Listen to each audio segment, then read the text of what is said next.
Alright, so now that we've got a couple of nice days under our belt here, spring's starting to come around, got the itch to do a little backpacking, a little camping, and just wanted to maybe use that as an excuse to make some videos and do an equipment shakedown and kind of figure out what my pack is going to look like for the season, or at least in the near future. Different stoves, different setups for different activities. I would say backpacking, canoeing, and a little bit of car camping are kind of my main activities that I use stoves for. Car camping, bring the jetboil a lot of times, and maybe a Coleman dual burner, which I don't have here, but just that nice, throw it on the picnic table or a nice flat surface and you have pretty much a stovetop. Works really well for car camping. Obviously you're not going to bring that out into the wild with you.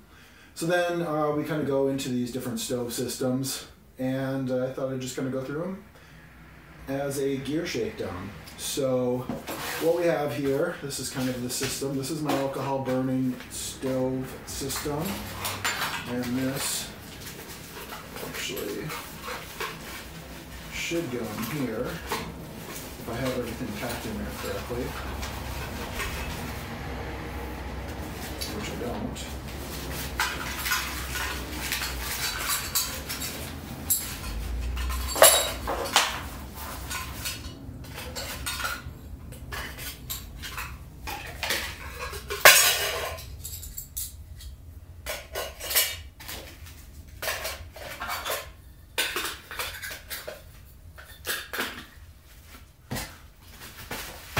So that all fits in there when it's packed correctly.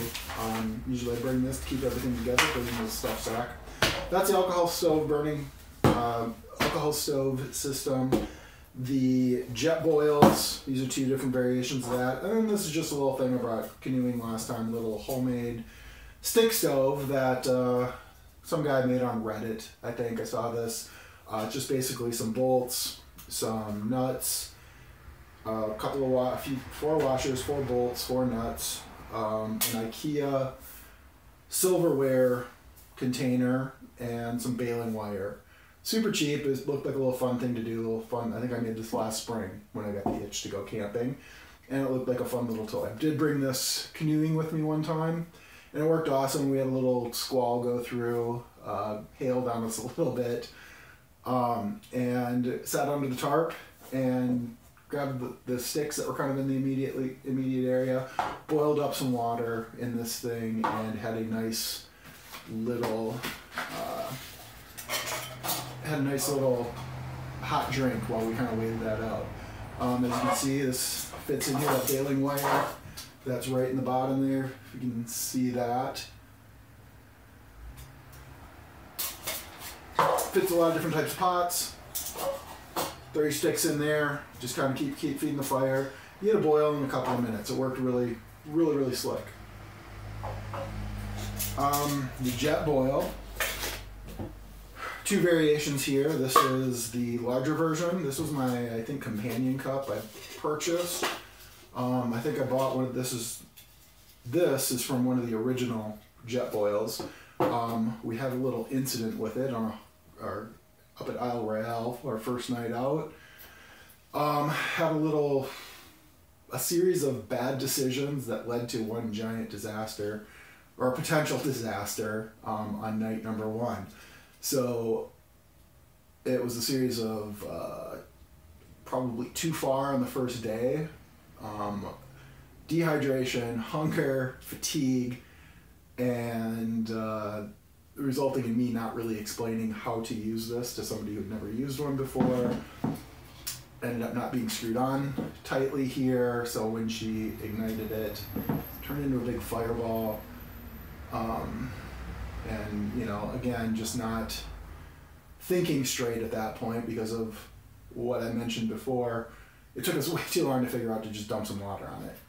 There wasn't any immediate water handy except for what was in our bottles, and we just didn't think to pour water on it. So it ended up melting a little bit, the plastic. It still worked. All the things still work on it. except for the igniter. So we still had a stove, luckily, but we did waste a ton of fuel. We really had to conserve fuel and just,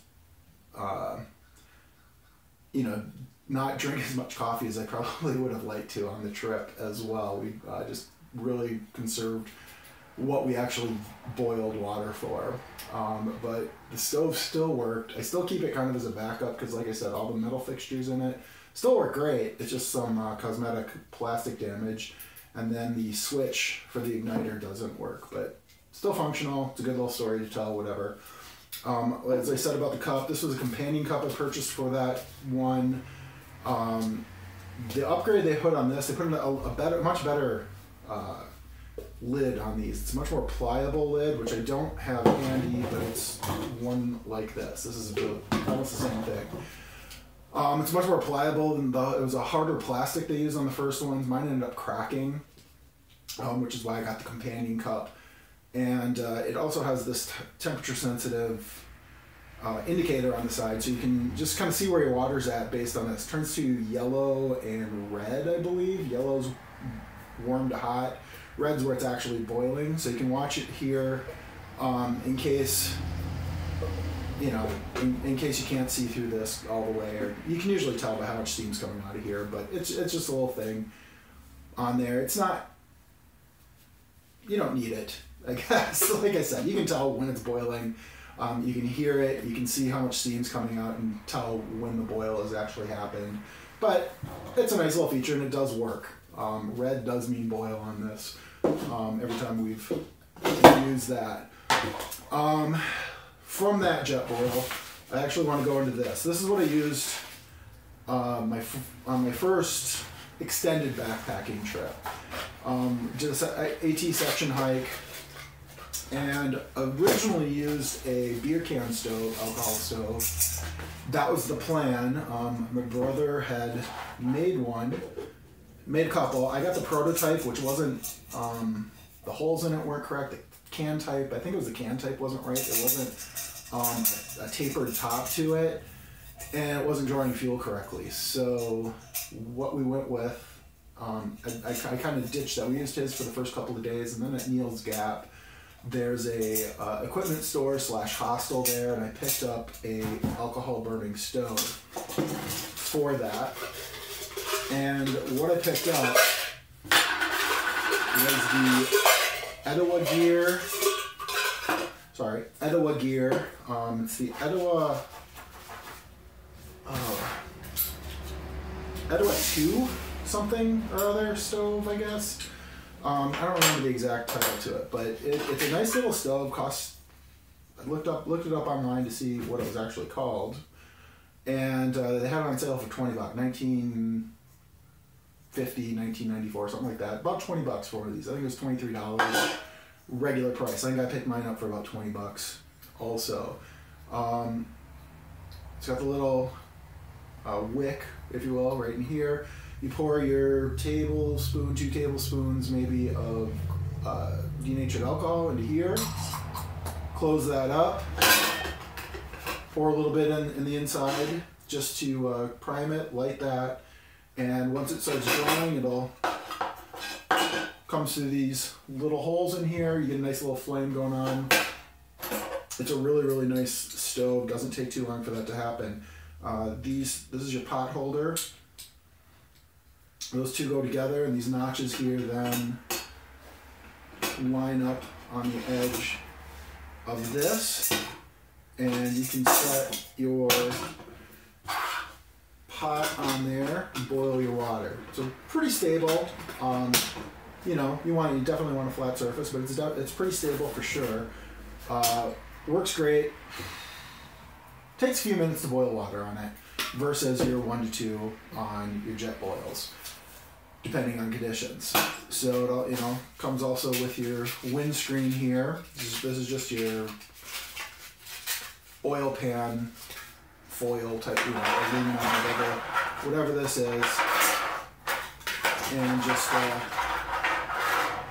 put a windscreen around that. It works pretty well. You want to try and make it as small as possible without touching anything, which I don't want to really get into right now. So, but anyway, that's the idea with that one. It works works really well. Take your pot off here, throw it in your koozie, and let your food rehydrate for, however long that takes. All told, probably a half hour, 20-minute, half-hour meal system. It worked well. We had time to do it for sure. A couple nights when I just wanted to eat and go to bed. Everybody else on the trail had the jetboil sole. This is my replacement for the Isle Royale disaster that we had here. And put this all in the stuff sack first. Like I said, the drawback to this, and it's a nitpick, it's a really good stove, it's really reliable, there's obviously no maintenance on something like that. Everything works really well, it comes in a nice little stuff sack. It's super light. You carry around a little bottle about yay big, a few ounces of denatured alcohol, heat, whatever, stuff you put in your fuel tank to kind of keep it from freezing at night. And it works really well, but it does take a little bit of time. These things are super slick. This is the sole. And they're smaller, obviously, than that, but they're great for single person backpacking. Especially if all you're gonna do is just dump and pour as far as rehydrating food goes. This comes with a little pot stand, or a little fuel stand in it to kind of give you a little more stable surface to cook on. Your fuel canister. There's little notches kind of carved in here so it fits smaller, standard size, or the larger stoves, fuel canisters as well. Lever that folds over for easy packing there. The old one, like I said, on this, was a plastic dial. And you can kind of see that melted.